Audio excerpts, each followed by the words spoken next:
Olá de novo, pessoal. Bom, vamos para a nossa segunda circunstância excludente de ilicitude, que se trata da famosa legítima defesa.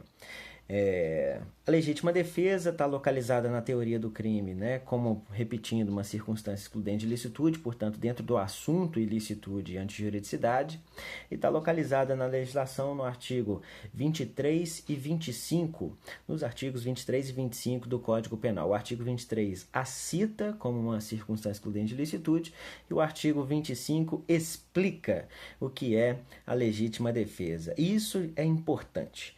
Antes de tudo, a gente entender alguns pontos introdutórios da legítima defesa. E atenção para o próprio nome do instituto. Legítima defesa. São duas palavras que são importantíssimas para a compreensão geral da coisa. O que significa o termo legítimo? Legítimo significa o que está de acordo com a leges. Então, algo legítimo é algo de acordo com a leges, portanto, de acordo com a lei. Defesa legítima, portanto, é a defesa feita dentro dos parâmetros, dentro dos limites legais, dentro dos limites da leges. Além disso, defesa significa, obviamente, defender-se. Então, contra-ataque não é defesa, contra-ataque é ataque, ok? Então, algumas atitudes, algumas ações podem ser cometidas desde que tenha natureza de defesa, ok? Bom, então já são as informações introdutórias. Agora, se para uma defesa legítima para que uma defesa seja legítima, se para isso ela precisa estar de acordo com a leges, o que é que diz a leges, portanto, sobre a legítima defesa? Artigo 25 do Código Penal. Entende-se em legítima defesa quem, usando moderadamente dos meios necessários, repele injusta agressão atual ou iminente a direito seu ou de outrem. Bom, então vamos lá. No vídeo anterior, nós falamos do estado de necessidade e comentamos que o estado de necessidade, o pontapé inicial, a base dele é a existência de um bem jurídico, de um direito em perigo. Já na legítima defesa, o pontapé inicial, o nosso ponto de partida, que se isso não existir, a gente nem pode falar em legítima defesa, é a existência de uma injusta agressão. Esse é o nosso ponto inicial. Injusta agressão. Antes de ir já para os próximos tópicos, o que significa injusta agressão? Primeiro, a agressão tem que partir de uma conduta humana, ok? Por que isso? Porque a injusta agressão da legítima defesa, ela precisa ser injusta, como o próprio nome já diz, e só condutas humanas podem ser injustas. Então, se um cão me atacar e eu agredir o cão para me defender do ataque dele, eu não estarei me defendendo de uma injusta agressão, porque eu não posso cobrar justiça de um cachorro. O ataque de um cão não é justo nem injusto, é um ataque, ok? Agora, eu posso alegar estado de necessidade. Perfeito? Então, porque a minha integridade física, ou dependendo da circunstância, a minha própria vida estará em risco e eu sacrifico a integridade corporal do cão para salvar a minha vida, o meu direito à integridade corporal. Então, é estado de necessidade, não legítima defesa. E vamos supor que o dono de um cão atisse o cão e deu uma ordem de ataque contra mim.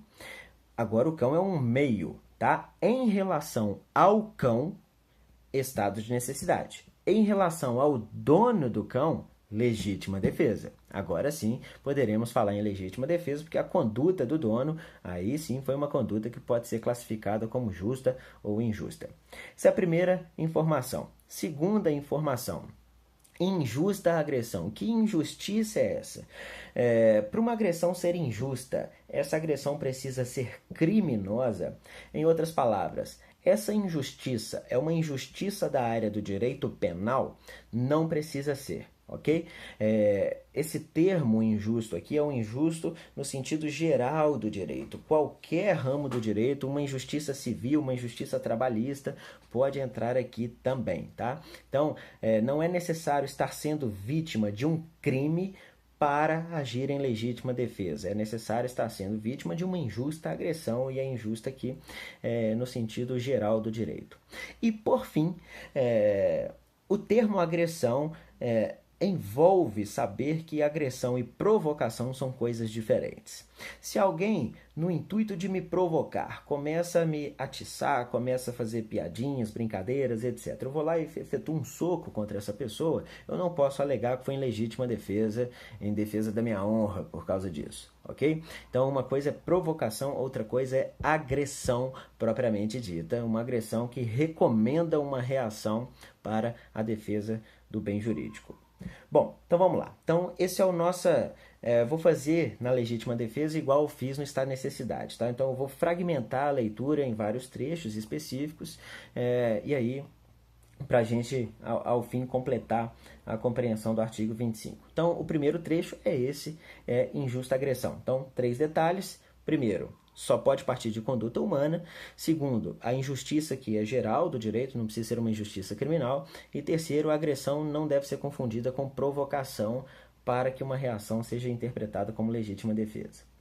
Então, entende-se em legítima defesa quem, usando moderadamente dos meios necessários, repele injusta agressão, atual ou iminente.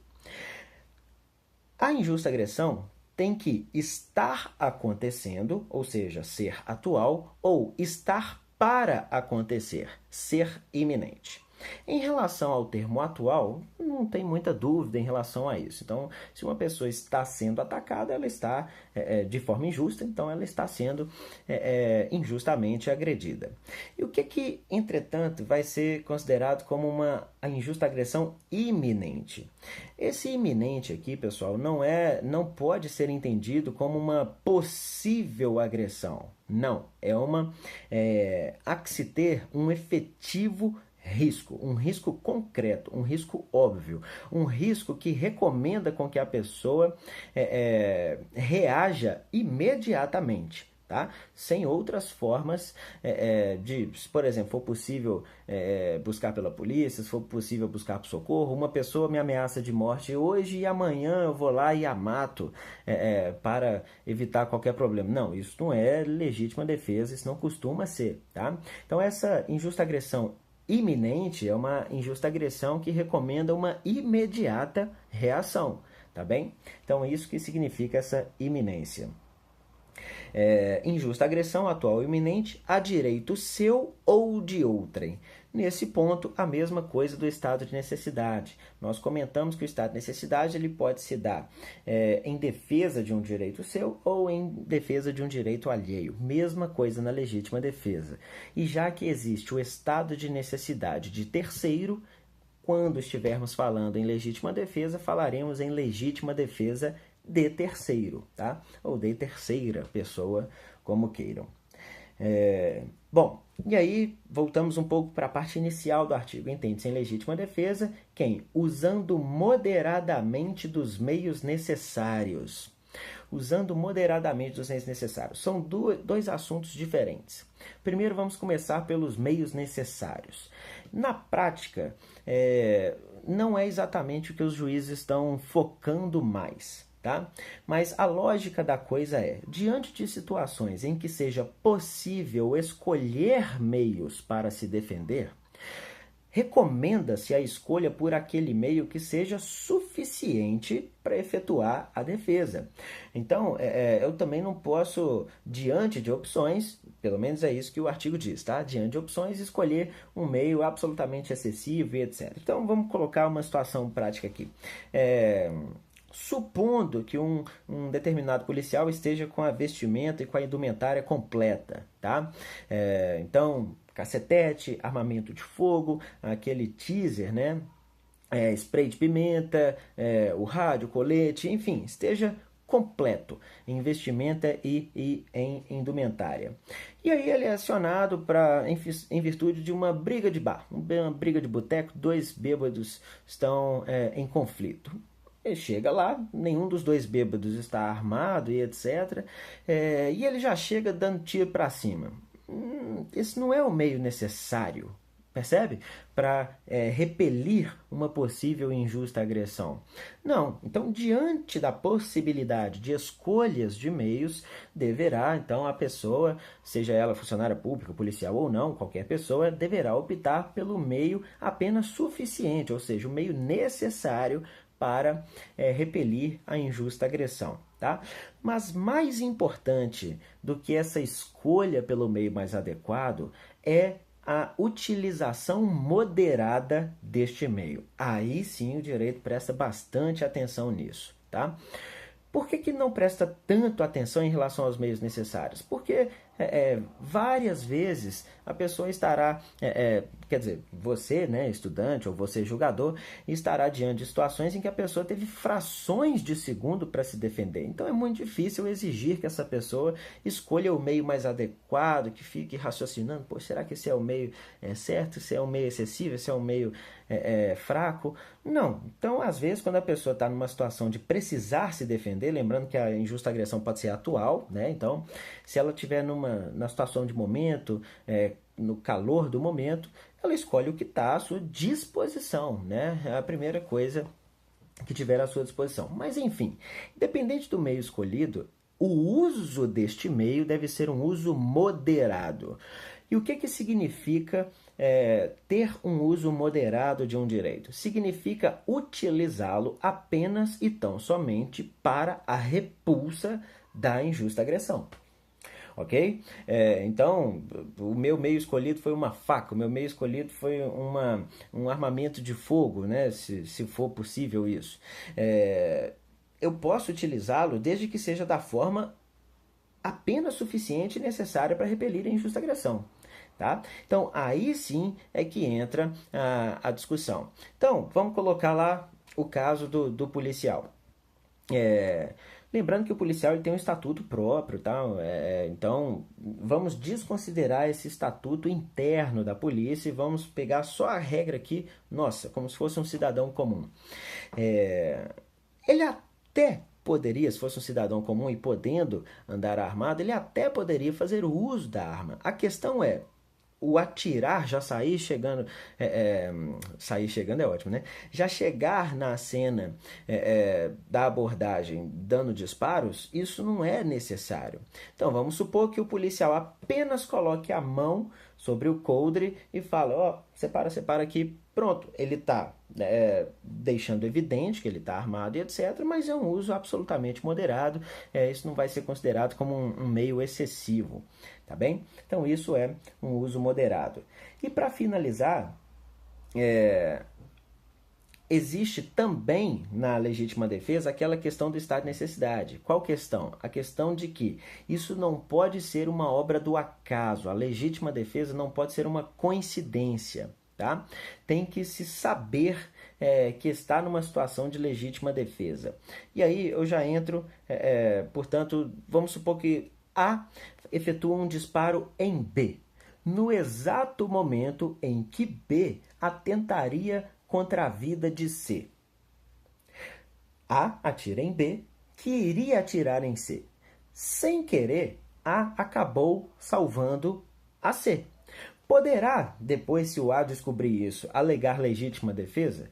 Não. Apesar de ter defendido C, essa defesa foi uma obra do acaso, essa defesa foi uma mera coincidência, então não poderá ele ser beneficiado por essa excludente de ilicitude. Tá bem? E repetindo, e aí voltando aqui um pouco no parágrafo único do artigo 23, o agente, em qualquer das hipóteses excludentes de ilicitude, responderá pelo excesso. Tá? Então, é aí que a gente volta na questão do contra-ataque. É o que provavelmente é até uma certa leviandade ao comentar sobre esse assunto, porque ele não está finalizado ainda, mas é o que provavelmente ocorreu naquele caso do tatuador. Então, havia um menor, né, partindo do pressuposto, tá? Partindo de pressupostos aqui, porque, repito, o ideal no mundo acadêmico é aguardar com que os fatos sejam definitivamente resolvidos. Mas partindo dos pressupostos que as notícias eram verdadeiras, tá? Então havia um menor infrator numa tentativa de furto de uma bicicleta. Uma determinada pessoa resolveu intervir, apesar da bicicleta não ser dela, mas acabamos de ver que isso não é problema, porque existe a legítima defesa de terceiro. Então esse rapaz resolveu intervir para evitar o furto, né, acompanhado de um amigo. Eles pegaram esse menor infrator, levaram para casa e fizeram ele sentar numa cadeira. Até aí, até tá bem, tá tudo razoável, bastava ele pegar o celular e falar: polícia, acabei de abordar uma pessoa que estava tentando furtar uma bicicleta, ele está aqui, ele está, enfim, ele está, ele foi abordado e está impedido, né? Está aqui, caso a gente está esperando vocês chegarem. Pronto, resolvido. Mas parece, né, que ele resolveu adotar um julgamento e uma execução própria e acabou se excedendo. A partir do momento em que ele resolve efetuar uma tatuagem, aquilo já está totalmente fora da legítima defesa, aquilo não é mais defesa. A injusta agressão já havia sido repelida, e se não existe mais injusta agressão, não tem como existir mais legítima defesa. A partir daí são os excessos, e o excesso, como a própria lei diz, é a lei que está falando, tá? É a lei que está dizendo, os excessos são puníveis. Ok? Beleza?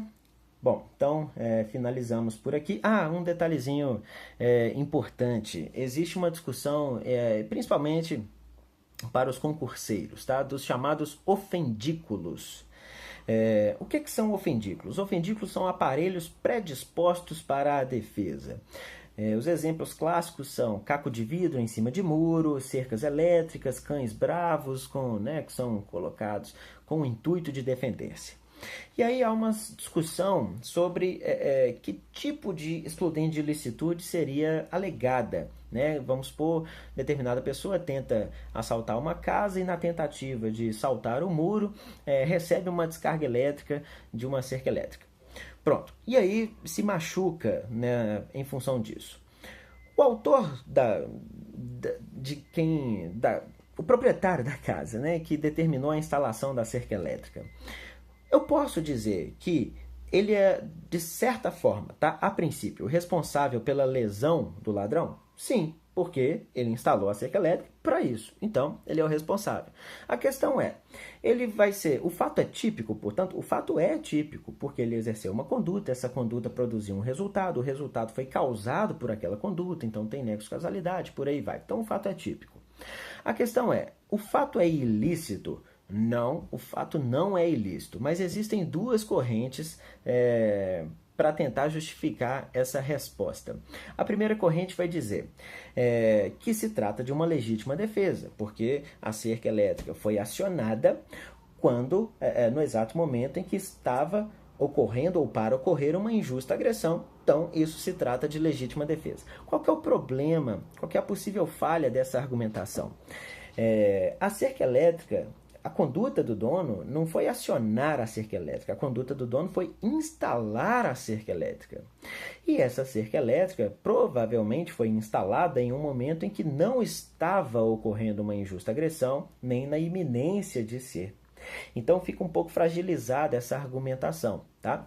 Para fugir um pouco da resposta legítima defesa, uma parte da doutrina criou um outro nome e deu a isso, a essas circunstâncias, né, essas possibilidades, o nome de legítima defesa pré-ordenada, ok? Então, aí faz um certo sentido. Entretanto, a corrente mais aceita e a corrente que menos encontra falhas teóricas, e concordo com essa corrente, vai dizer que não é legítima defesa, é um exercício regular de direito, desde que, claro, a cerca elétrica tenha sido instalada de acordo com as regulamentações, né? Então, é um direito do proprietário ter cerca elétrica e pronto, é um exercício regular de direito, portanto. Ok? Bom, agora sim, finalizada a legítima defesa, próximo vídeo será sobre estrito cumprimento de dever legal. Até mais.